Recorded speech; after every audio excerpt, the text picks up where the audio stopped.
Moi, je suis de ceux qui pensent, et j'assume mes responsabilités, que la France n'a pas à rougir de son histoire. La France n'a jamais commis de génocide. La France n'a pas inventé la solution finale. La France a inventé les droits de l'homme. La France est le pays du monde qui s'est le plus battu dans l'univers au service de la liberté des autres. La France n'a pas de leçon à recevoir de ce point de vue. C'est posé, ça n'est apparemment pas polémique, et pourtant c'est terrible. Sarkozy sait que s'il y a une chose qu'un homme de gauche peut reconnaître à Chirac, c'est notamment d'avoir permis à la France d'accomplir jusqu'au bout son travail de mémoire, de terminer le travail de réflexion qu'elle avait fait sur elle-même, en comprenant qu'en effet, une partie de son histoire était sombre. Jamais la France n'a été tentée par le totalitarisme et Pétain. Et tous ceux qui l'ont soutenu, ce Pétain, jamais elle n'a été tentée d'exterminer un peuple. Et que s'est-il passé dans ces colonies?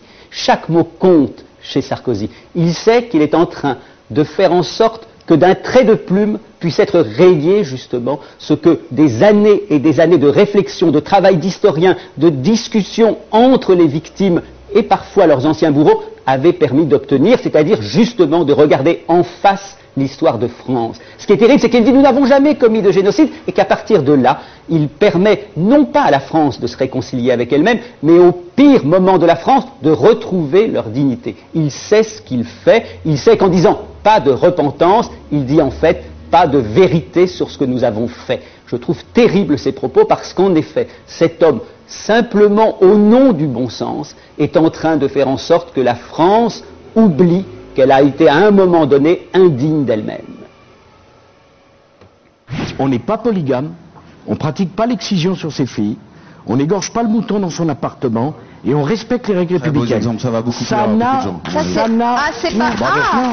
non, monsieur, c'est honteux. mais même, monsieur, de la religion musulmane, peut-être, attendez, je suis d'origine algérienne et je suis musulmane et je me sens insultée.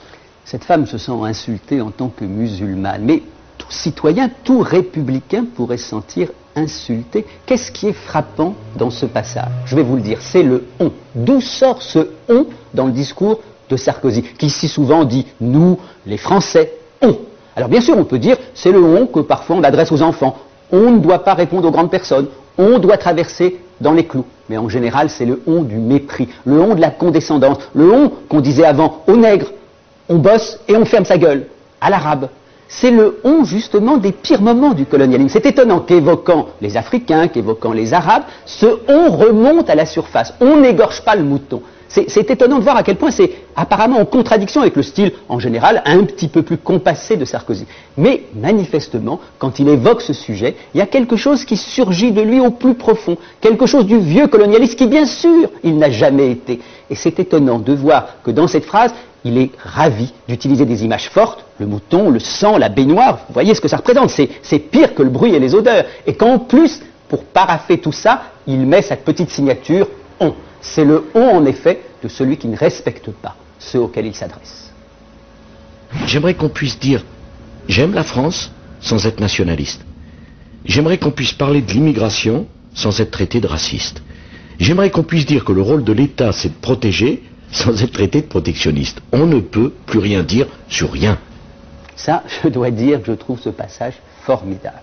Il faut quand même imaginer que l'homme qui nous parle est au pouvoir depuis 5 ans, que tous les grands médias, presque tous les grands médias sont à sa botte, qu'il est ami avec la plupart des grands patrons de presse, et il vient à la télévision se plaindre de ne pas pouvoir parler franchement. Mais qui est ce censeur incroyable qui empêche Sarkozy de parler en France? En fait, qu'est-ce qu'il veut dire là? Il veut dire « laissez-moi dire tout haut ce que chacun pense tout bas ». Il reprend exactement, d'ailleurs dans un autre discours, la formule de Le Pen, dire tout haut ce que chacun pense tout bas. Si vous croyez le psychanalyste que je suis, eh bien en général, ce que chacun pense tout bas, il vaut mieux le garder tout bas, parce que tout bas, qu'est-ce qui se passe? Il y a souvent de la haine, il y a souvent du mépris, il y a de l'agressivité en tout cas. Le problème n'est pas de parler de la nation en France, c'est pas de parler de l'immigration, c'est faire un certain nombre de raccourcis. Quand vous dites par exemple le ministère de l'immigration, ça n'est pas encore un scandale. Quand vous rajoutez et de l'identité nationale, simplement le lien entre ces deux mots, là en effet ça devient scandaleux. Donc ce qui est étonnant chez Sarkozy, c'est qu'il reproduit exactement ce que faisait Le Pen, c'est-à-dire qu'il joue sur la jouissance du sous-entendu. J'étais une fois dans un meeting de Le Pen, et je l'ai entendu dire simplement « Monsieur Mohamed ». Et toute la salle a éclaté de rire. Vous auriez attaqué Le Pen à ce moment-là sur ce qu'il venait de dire. Il aurait dit « Mais je dis Monsieur un arabe et vous trouvez ça indigne ?» Tout le monde avait compris qu'en effet, ce Monsieur Mohamed, c'était à ses auditeurs qu'il s'adressait en disant « Comprenne qui voudra, qui pourra ». C'était ce sous-entendu obscène justement des langues de velours noir. Et c'est ça que veut faire Sarkozy. En disant « On ne peut pas dire les choses en France », il sait que son public de droite ou d'extrême droite comprendra, on ne peut pas dire les nègres nous font chier, les arabes nous emmerdent. Évidemment, on ne le dira pas comme ça, mais simplement en disant on ne peut pas tout dire, eh bien finalement, il nous laisse entendre le pire. Je veux être le président de la République qui pense aux victimes. J'ai rencontré dimanche quelqu'un qui m'a bouleversé. C'est la mère de la petite Sofrane, 23 ans, martyrisée par 2 barbares, et le fait qu'ils aient 17 ans n'empêche pas que ce soit des barbares, qui l'ont torturé pour avoir le numéro de la carte bleue, pour trouver 1,27 € dessus. 1,27 €. Je dis aux Français que s'ils me font confiance et si je suis élu, le problème des multirécidivistes, je le réglerai dans l'été 2007. Je pourrais me contenter de faire remarquer que cet homme a quand même dirigé le ministère de l'Intérieur pendant un petit paquet d'années et qu'on se demande pourquoi tout à coup, quelques semaines après son élection à la présidence de la République, il réussirait à régler le problème des multirécidivistes et sous-entendu tous les autres problèmes, j'imagine, de délinquance, de criminalité, alors qu'il ne l'a pas fait pendant qu'il avait, il faut bien le dire, les pleins pouvoirs. Qu'est-ce qui a manqué à la droite pendant des années et des années pour faire ce qu'elle nous annonce maintenant réalisable, comme ça, dans la foulée de l'élection? Mais je vais faire autre chose. Je vais faire autre chose parce que lorsqu'on évoque, comme vient de le faire Sarkozy, les victimes, lorsqu'on évoque un fait divers, comme on dit, aussi épouvantable que celui qu'il prend en exemple, il faut quand même dire autre chose. En général, ceux qui mettent sur la sellette un fait divers épouvantable ont un objectif bien précis, vous faire taire. Parce que devant l'horreur, en effet, du crime, on ne peut que se taire. Et c'est là où Sarkozy est très rusé. Il présente un fait divers épouvantable et tout de suite après, il présente une mesure politique dont on se dit elle doit être juste puisqu'elle suit un fait divers aussi épouvantable. C'est exactement comme quand Le Pen disait par exemple « Vous êtes contre la peine de mort ? Mais qu'est-ce que vous feriez si on tuait votre enfant ?» Si on tuait mon enfant, évidemment, je serais en dehors du lien social. Je ne serais plus justement l'homme civilisé, républicain, respectueux des lois que je suis. Lorsqu'on vous met justement devant l'insoutenable, vous ne savez pas ce que vous êtes. Et l'homme politique ne doit jamais prendre des exemples comme ça.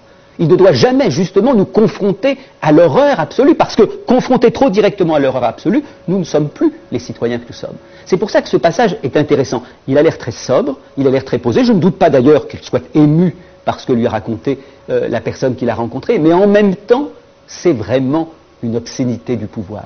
C'est vraiment faire passer la politique à l'occasion de l'émotion que le crime suscite en nous. Moi, je n'aime pas ces rapprochements-là.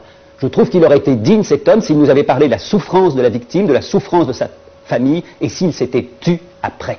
Et que dans un second temps, éventuellement, il nous avait parlé des mesures politiques qu'il voulait prendre. Là, il se sert de la douleur et de la souffrance humaine pour nous fourguer sa politique qu'il aurait parfaitement pu appliquer si elle était si facilement applicable pendant les années où il a été au pouvoir.